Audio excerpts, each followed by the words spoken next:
Assalamualaikum warahmatullahi wabarakatuh. Baiklah, kami dari kelompok 7 yang beranggotakan Sahrina, saya sendiri, dan rekan saya Muhammad Nurhuda. Di sini kami akan membahas materi mengenai pasang surut.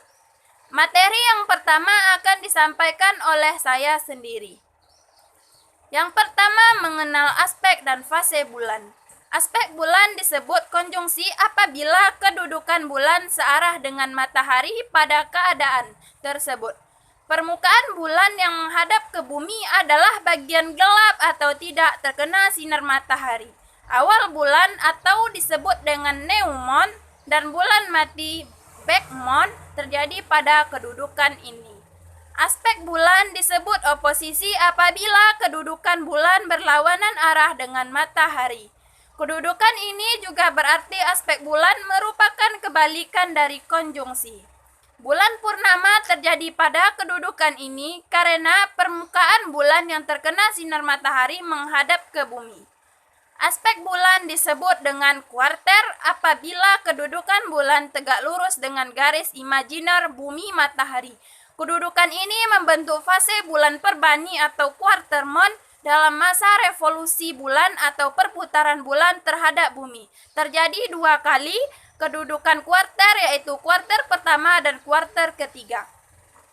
Kuarter pertama disebut juga bulan perbani awal atau first quartermon, di mana bulan tampak setengah terang dan terlihat bertambah besar. Adapun kuarter ketiga atau bulan perbani akhir atau their last quartermon, bulan juga tampak setengah terang namun terlihat bertambah kecil. Ada pula fase bulan. Fase bulan terdiri dari beberapa jenis, yaitu fase bulan neumon.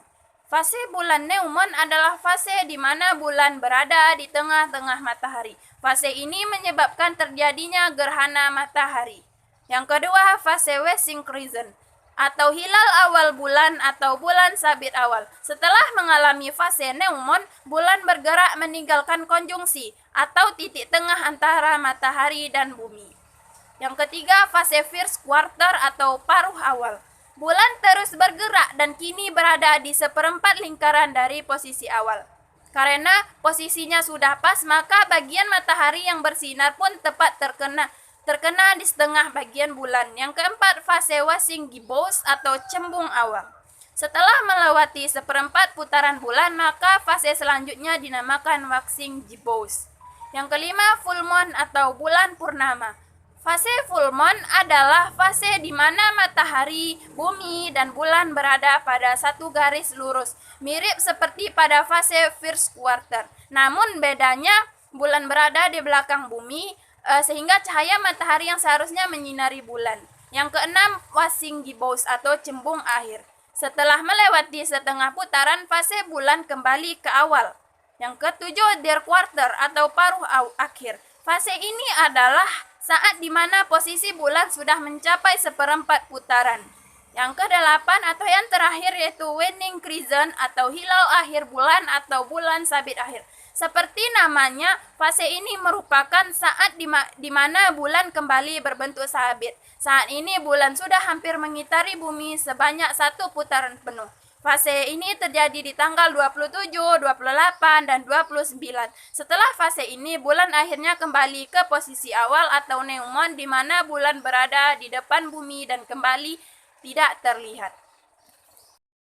Materi yang kedua atau materi yang selanjutnya, teori pasang surut air laut. Pasang surut adalah naik atau turunnya permukaan air laut yang disebabkan oleh pengaruh gaya gravitasi bulan dan matahari. Ada 3 sumber yang saling berinteraksi, laut, matahari, dan bulan. Pasang laut menyebabkan perubahan kedalaman perairan dan mengakibatkan arus pusaran yang dikenal sebagai arus pasang. Baiklah, berikut beberapa teori pasang surut air laut, di antaranya teori kesetimbangan atau equilibrium theory. Teori kesetimbangan pertama kali diperkenalkan oleh Sir Isaac Newton pada tahun 1642 sampai 1727. Teori ini menerangkan sifat-sifat pasang surut secara kualitatif. Nah, teori ini diasumsikan pada bumi ideal berbentuk bulat sempurna yang seluruh permukaannya ditutupi oleh air dengan distribusi massa yang seragam dan pengabaiannya terhadap pengaruh kelembaban atau inertia. Kesetimbangan juga diasumsikan dengan kedalaman laut dan densitas yang sama antara naik dan turunnya elevasi permukaan laut yang sebanding dengan gaya pembangkit pasang surut atau generating force, yaitu resultans gaya gravitasi bulan matahari dan gaya sentrifugal bumi. Teori ini berkaitan dengan hubungan antara laut, massa air yang naik, bulan, dan matahari. Gaya pembangkit pasang surut akan menimbulkan air tinggi pada dua lokasi dan air rendah pada dua lokasi. Nah, teori kesetimbangan dibagi menjadi beberapa bagian, yaitu beberapa dua pendekatan pendekatan dengan pemisahan pergerakan sistem bumi-bumian matahari menjadi dua sistem, yaitu sistem bumi bulan dan sistem bumi matahari. Sistem bumi-bumian. Pada sistem bumi bulan, gaya pembangkit pasang surut adalah resultans 189 gaya-gaya yang menyebabkan terjadinya pasang surut, yaitu gaya sentrifugal, sistem bumi-bumian atau Fs, dan gaya gravitasi bulan Fb. Yang kedua yaitu sistem bumi matahari. Sebagaimana bulan, matahari juga memiliki pengaruh pada variasi pasang surut yang terjadi. Namun bedanya pengaruh gravitasi matahari lebih kecil daripada gravitasi bulan dan membangkitkan pasang surut walaupun ukuran matahari jauh lebih besar dari bulan. Hal ini disebabkan jarak bulan lebih dekat daripada jarak matahari ke bumi. Yang kedua, teori surut dinamik atau dynamical theory. Teori pasang surut dinamik berpedoman bahwa lautan yang homogen masih diasumsikan menutup seluruh bumi pada kedalaman yang konstan, tetapi gaya-gaya yang tarik periodik dapat membangkitkan gelombang dengan periode sesuai dengan konstituennya. Karakteristik pasang surut yang terbentuk dipengaruhi oleh karakter laut secara lokal. Teori ini pertama kali dikembangkan oleh Laplace pada tahun 1796 sampai 1825. Teori dinamik melengkapi teori kesetimbangan sehingga sifat-sifat pasang surut dapat diketahui secara kuantitatif. Menurut teori dinamis, gaya pembangkit pasut menghasilkan gelombang pasut atau tide wave yang periodenya sebanding dengan gaya pembangkit pasut. Karena terbentuknya gelombang, maka terdapat faktor lain yang perlu dipertimbangkan selain gaya pembangkit pasang surut. Baik, itu saja yang dapat saya sampaikan. Selanjutnya, materi yang selanjutnya akan disampaikan oleh rekan saya. Kepada Nur Huda, dipersilahkan. Baiklah, saya akan melanjutkan materi dari Sahrina. Selanjutnya, tipe-tipe pasang surut. Perairan laut memberikan respon yang berbeda terhadap gaya pembangkit pasang surut, sehingga terjadi tipe pasang surut yang berlainan di sepanjang pesisir.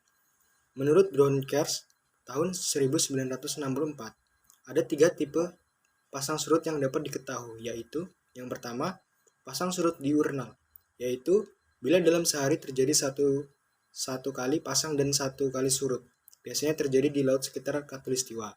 Yang kedua, pasang surut semi diurnal, yaitu bila dalam sehari terjadi 2 kali pasang dan 2 kali surut yang hampir sama tingginya. Yang ketiga, pasang surut campuran, yaitu gabungan dari tipe 1 dan tipe 2 bila bulan melintasi Khatulistiwa. Selanjutnya, semi diurnal, dan jika deklinasi bulan mendekati maksimum, terbentuk pasang surut diurnal. Selanjutnya, menurut Wirtke pada tahun 1961, pasang surut di Indonesia dibagi menjadi 4, yaitu yang pertama, pasang surut harian tunggal, merupakan pasang surut yang hanya terjadi 1 kali pasang dan 1 kali surut dalam 1 hari. Ini terdapat di Selat Karimata. Yang kedua, pasang surut harian ganda,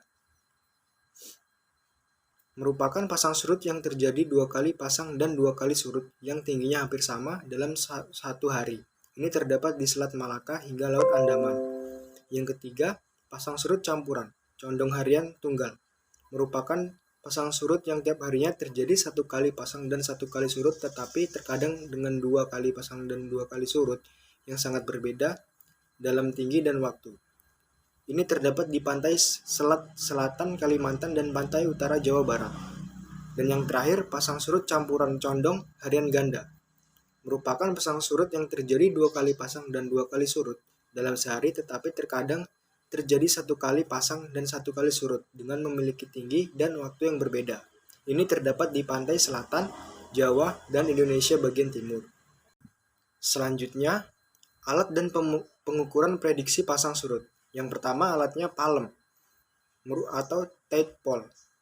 Merupakan alat sederhana yang terbuat dari kayu dengan ukuran panjang sekitar 3-5 meter dan lebar 5-15 cm. Sedangkan tebalnya 1-4 cm. Alat ukur ini mirip seperti rambu ukur di mana mempunyai skala bacaan dalam satuan desimeter. Yang kedua, automatic atau tide gauge. Yang pertama, jenis pelampung atau float tide gauge.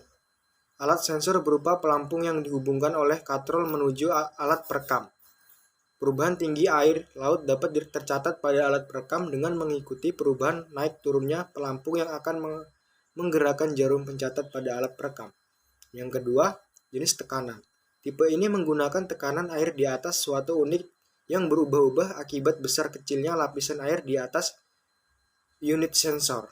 Dan selanjutnya, manfaat pasang surut air laut. Pasang surut air laut pasti terjadi di semua pantai, yang tentunya dapat memiliki manfaat bagi lingkungan sekitarnya.